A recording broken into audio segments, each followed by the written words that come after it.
Hello guys, good morning, welcome back to my new video. আজকের ভিডিওটা skip না করে মনোযোগ সহকারে দেখুন। ভিডিওটা ছোট্ট করে করেছি, লং করে নেই বেশি। তো হ্যালো গাইস, কেমন আছো তোমরা সবাই? আশা করি ভালো আছো, আমিও খুব ভালো আছি।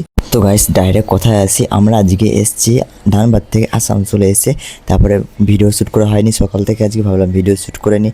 তো টাইম পাইনি, সকাল থেকে ঘুমিয়ে পড়েছিলাম। তারপরে অনেক মানে কি বলবো, জার্নি হয়েছিল অনেক, মানে খাওয়া দাওয়া করিনি সকাল থেকে, বুঝতে পারলে শরীরটা খারাপ ছিল হালকা।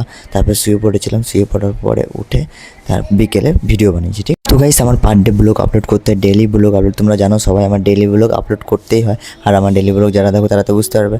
তো বেশি ভাট নামাকে, চলো সরাসরি পাখার হাওয়া খেয়ে শুরু করা যাক, ঠিক আছে।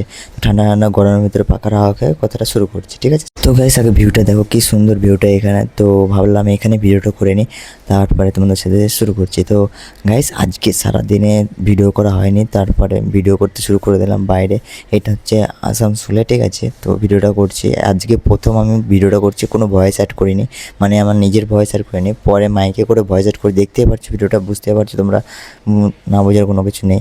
তো দেখো, শুধু আমি সিম্পল এরকম করছি প্রথম, এটা আমার। তো ভিডিওটা যদি ভালো লাগে একটুকু লাইক কমেন্ট করতে ভুলো না। আর ছোট্ট করে করলাম, বেশি লং করলাম না। নেক্সট ভিডিও তোমাদেরকে ভালো করে দেখাবো, কারণ এই ভিডিওটা অতটা খুব ভালো করে করতে পারিনি, ঠিক আছে। তো ভালো লাগে ভিডিওটা, তাহলে অবশ্যই লাইক কমেন্ট শেয়ার ও সাবস্ক্রাইব করতে ভুলো না। তো চলো, আজকের ভিডিওটা এতটুকুই। নেক্সট ভিডিও আবার দেখা হচ্ছে তোমাদের সাথে। Tata, bye bye guys.